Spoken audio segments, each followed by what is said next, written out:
dibagi aja tuh udah. Ya nanti diarahin satu-satu.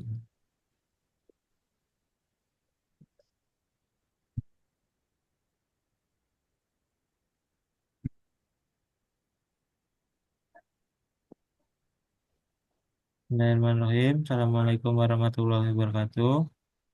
Hari ini, Waalaikumsalam warahmatullahi wabarakatuh. Waalaikumsalam warahmatullahi wabarakatuh. hari ini kami dari kelompok 4, kelompok D, tim Duren akan mempresentasikan analisa bisnis furniture dengan brand Inkira. Untuk anggota kelompoknya terdiri dari Dwiki Rizky, Darsono, Muhammad Reza Lusen, Rian Arya Putra, Muhammad Ramadhani, dan Muhammad Rizal Arafi. Muhammad Faiz Arafi.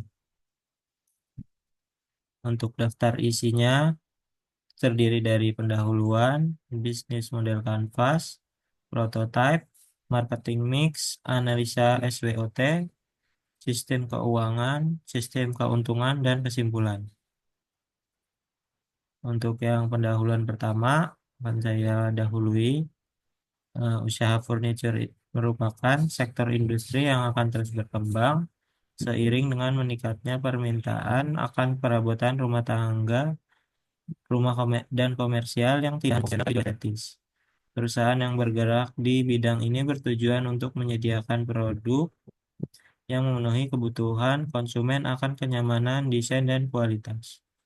Furniture interior mencakup berbagai jenis produk, mulai dari perabotan untuk rumah tinggal, kantor, hingga tempat usaha lainnya, seperti hotel dan restoran. Oleh karena itu, penting bagi pelaku usaha furnitur interior untuk merancang strategi bisnis yang tepat, salah satunya dengan menerapkan marketing mix yang efektif agar dapat memenuhi harapan pasar serta bersaing dengan kompetitor.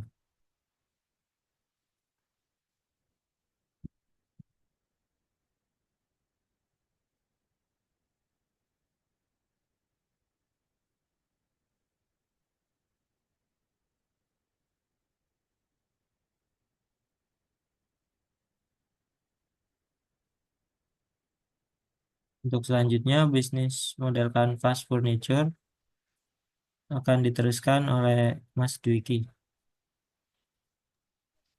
Baik, terima kasih atas kesempatannya. Kali ini saya akan menjelaskan mengenai bisnis model kanvas furniture. Untuk bisnis furniture ini ada beberapa poin. Pertama, customer segment, di mana customer segment kita untuk rumah tangga, perusahaan kantor, hotel, dan desain interior.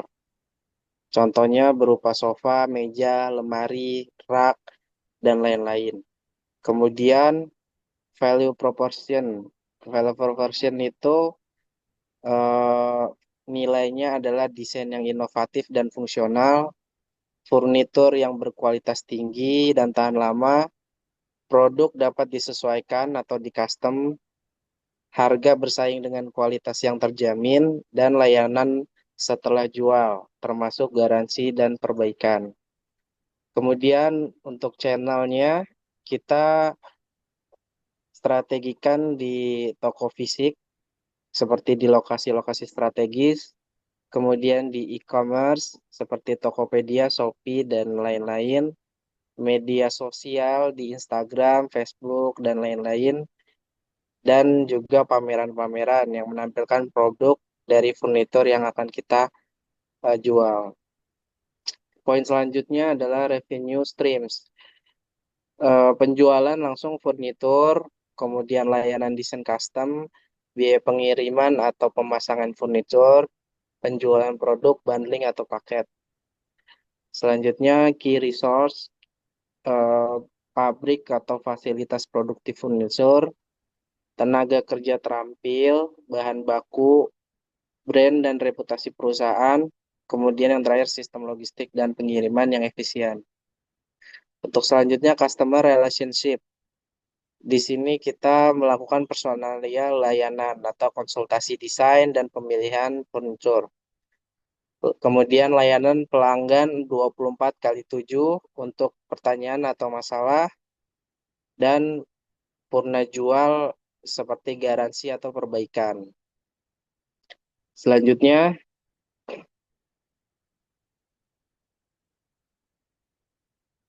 poin selanjutnya, slide selanjutnya,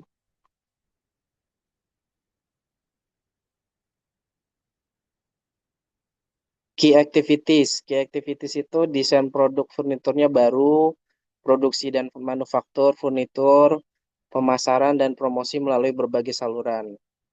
Key partnership, pemasok bahan baku, mitra distribusi atau pengecat, penyedia jasa pengiriman, desainer dan arsitektur, serta platform e-commerce. Untuk kontraktornya, kita berhitung biaya produksi, biaya pemasaran dan iklan, biaya logistik dan pengiriman, gaji karyawan, serta biaya sewa dan utilitas untuk toko fisik dan fasilitas produksi. Table Business Model Canvas di atas memberikan gambaran jelas mengenai elemen-elemen penting dalam menjalankan usaha furnitur. Dengan fokus pada nilai yang ditawarkan kepada pelanggan, aliran pendapatan, dan sumber daya yang diperlukan, bisnis furnitur dapat lebih mudah merancang strategi untuk mencapai keberhasilan jangka panjang. Selanjutnya, untuk selanjutnya akan disampaikan oleh Muhammad Faiz. Dipersilakan. Oke, terima kasih kepada Wiki yang sudah memaparkan. Di sini saya akan membacakan poin selanjutnya, yaitu tentang prototipe furniture. Yang pertama itu ada produk utama, di mana produk utama ini dia memiliki poin furnitur sofa, furnitur kantor, komersial, dan custom. Furnitur rumah itu ada sofa, kursi, kemudian ada meja kantor, dan desain furnitur sesuai permintaan klien. Kemudian yang kedua itu ada proses produksi. Proses produksi ini di mana dia mempunyai desain, di mana desain ini mempunyai peran sebagai pengembangan produk melalui software, desain 3D atau konsultasi langsung dengan klien. Kemudian ada manufaktur, pengolahan bahan baku kayu, logam, dan kain. Kemudian ada pengemasan dan pengiriman, pengemasan aman dan pengiriman menggunakan jasa logistik profesional. Kemudian yang poin selanjutnya yaitu ada segmentasi pasar. Dia mempunyai poin rumah tangga, keluarga yang membutuhkan furnitur berkualitas untuk ramah. Kemudian ada kantor, dia berfungsi untuk perkantoran, meja, kursi, ergonomis, rak arsip. Kemudian ada sektor komersial, hotel, restoran, atau kafe. Kemudian ada desainer interiornya, yaitu ada untuk proyek desain. Kemudian yang selanjutnya ada harga. Harga di sini dia mempunyai nilai yang menengah hingga premium, tergantung pada kualitas dan jenisnya. Ada strategi bundling untuk produk set atau diskon musiman. Kemudian yang selanjutnya ada saluran distribusi. Di mana saluran distribusinya ada toko fisik di lokasi strategis, penjualan online melalui website, Tokopedia, ataupun Bukalapak dan Shopee. Kemudian ada kerjasama dengan distributor atau pengecer furnitur. Kemudian pada poin selanjutnya yaitu ada promosi dan pemasaran. Promosi dan pemasaran di sini meliputi media sosial, Instagram, Facebook, Pinterest untuk menampilkan desain. Kemudian ada iklan online, Google, kampanye, Instagram. Kemudian ada pameran, mengikuti pameran furnitur untuk menjangkau pasar lebih luas. Kerjasama dengan desainer interior untuk meningkatkan exposure. Kemudian slide selanjutnya.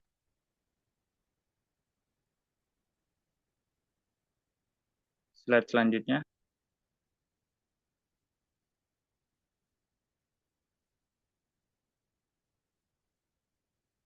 Kemudian ada layanan pelanggan.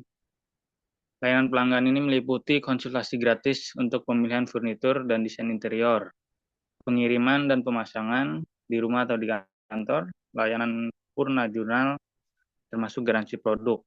Kemudian ada keberlanjutan, menggunakan bahan rumah lingkungan seperti kayu, daur ulang, kain organik, dan material ramah lingkungan lainnya.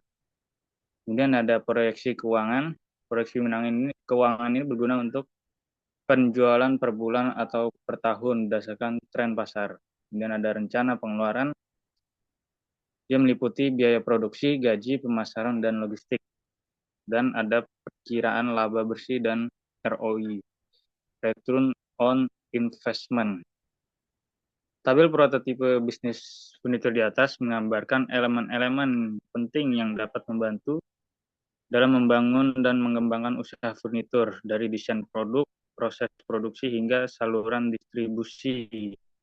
Dengan memiliki prototipe yang jelas, bisnis furnitur dapat lebih fokus dalam menciptakan nilai tambah untuk mencapai keberhasilan. Kemudian slide selanjutnya.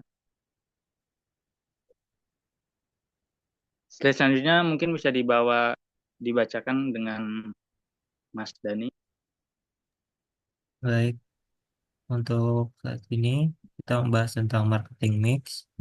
Dalam marketing mix ini ada beberapa elemen marketing mix dan juga deskripsi singkatnya. Pertama itu ada dari elemen produk, itu deskripsi singkatnya tentang jenis yang dipakai itu kan termasuk dalam furnitur rumah, furnitur kantor, dan furnitur komersial. Untuk desain sendiri, dia menggunakan desain modern, minimalis, ataupun custom. Untuk kualitas yang dijaga itu tentu saja tahan lama, ergonomis, dan juga menggunakan bahan yang ramah lingkungan. Untuk layanan sendiri tersedia dalam garansi ataupun purna jual. Untuk elemen kedua ada harga atau price. Deskripsinya itu penetapan harga. Kita berdasarkan segmen pasar, ada kelas premium, menengah, dan ekonomis.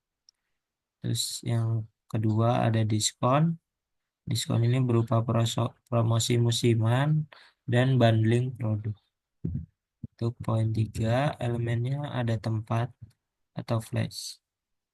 Toko fisik di lokasi strategis, penjualan online melalui website dan e-commerce, distribusi lewat pengecer dan pameran.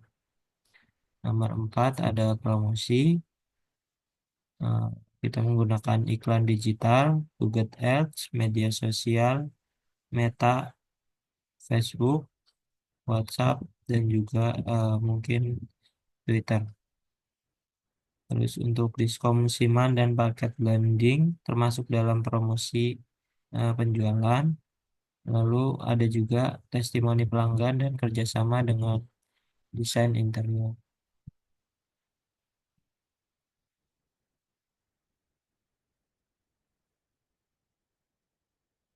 Lalu untuk analisis SWOT pada bisnis furniture itu, untuk pertama terdiri dari poin kekuatan atau strength. Poin 1 itu kualitas produk tinggi, termasuk dalam furnitur tahan lama, ergonomis, dan estetik. Poin kedua, desain inovatif, menawarkan desain yang trendy, multifungsi, dan sesuai dengan kebutuhan pasar.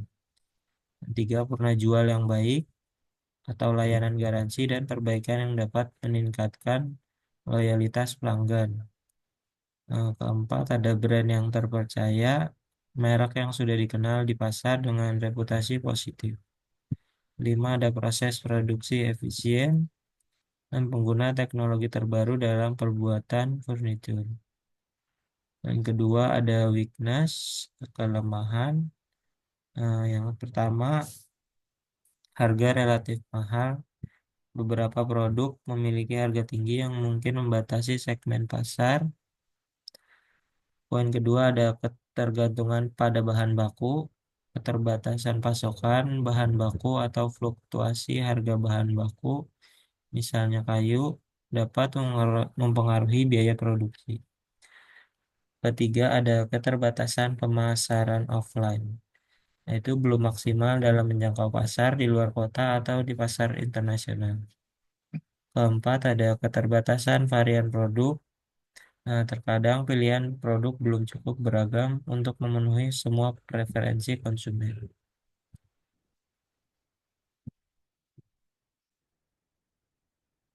Untuk yang ketiga, ada opportunities atau peluang. Satu, pertumbuhan pasar e-commerce, peningkatan penjual melalui platform online dan marketplace.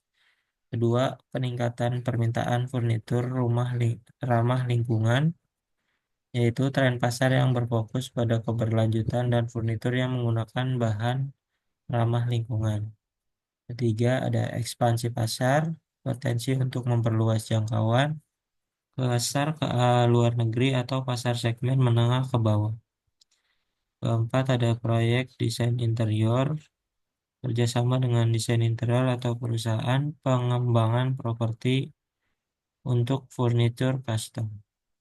Kelima, ada tren gaya hidup minimalis yang meningkatkan permintaan akan furnitur multifungsi dan hemat ruang, cocok dengan gaya hidup perkotaan. Poin keempat, ada threats, yaitu ancaman. Ancaman yang pertama terdiri dari persaingan yang ketat, banyak pesaing lokal dan internasional yang menawarkan produk serupa dengan harga lebih murah. Yang kedua, ada fluktuasi harga bahan baku. Kenaikan harga bahan baku seperti kayu, logam, atau kain dapat meningkatkan biaya produksi. Ketiga, ada perubahan preferensi konsumen.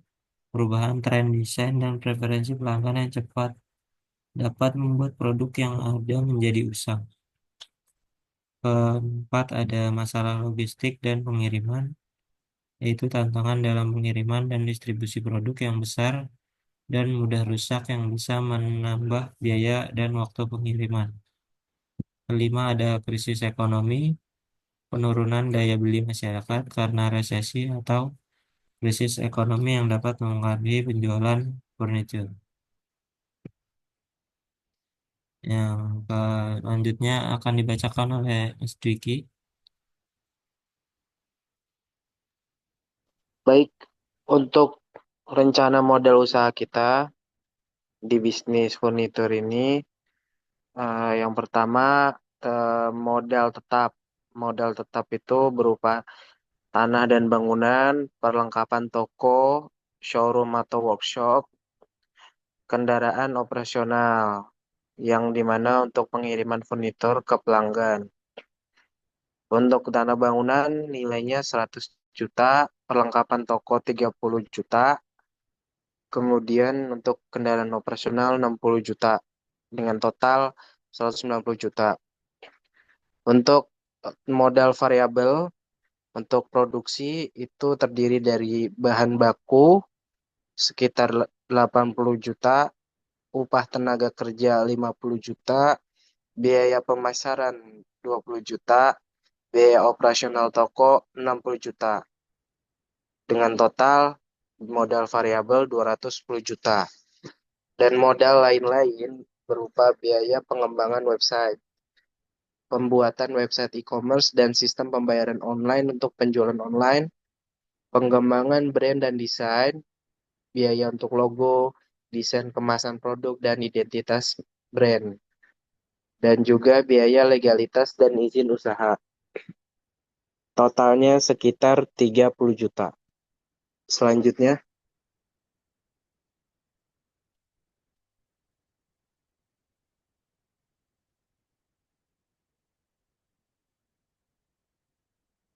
margin keuntungan yang didapat untuk harga jual per unit furnitur sekitar 3 juta, di mana biaya variabel per unit 1.500.000, biaya tetap per bulan 50 juta. Estimasi penjualan per bulan ditargetkan 100 unit furnitur. Maka didapat pendapatan 100 unit dikali 3 juta sama dengan 300 juta. APP harga pokok penjualan 100 unit dikali 1,5 juta, 150 juta, 50 juta. Biaya operasional berupa gaji karyawan, pemasaran, dan lain-lain sekitar 50 juta. Pajak misalnya 10% dari laba, pajak 10% dari pajak 10% dikali pendapatan, dikurang HPP, dikurang biaya operasional, sama dengan kurang lebih 10 juta. Sehingga menghasilkan laba bersih 90 juta. Selanjutnya, kemudian kita coba untuk menghitung perhitungan break even point atau BEP. Dengan rumus biaya tetap dibagi harga jual per unit dikurang biaya variabel per unit. Menghasilkan 33,33 unit. Jadi BEP dalam unit adalah sekitar 34 unit. Ini berarti usaha furnitur harus menjual 34 unit per bulan untuk menutupi semua biaya tetap dan variabel dan mulai menghasilkan keuntungan.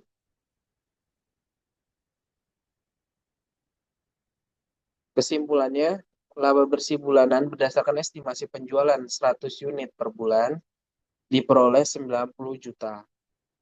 BEP untuk mencapai titik impas bisnis furnitur ini harus menjual sekitar 34 unit per bulan.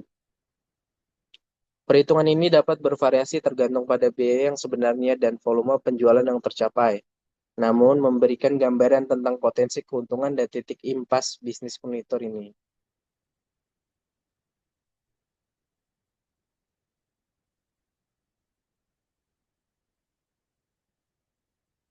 Sekian presentasi dari kami, dilanjut ke Mas Dani. Mungkin sekian aja untuk presentasinya tentang bisnis usaha pada analisa bisnis pada bidang furniture. Semoga apa yang kita bacakan atau kita siapkan analisanya bisa berguna di kemudian hari ataupun bermanfaat bagi orang banyak. Mungkin cukup sekian dari kelompok D.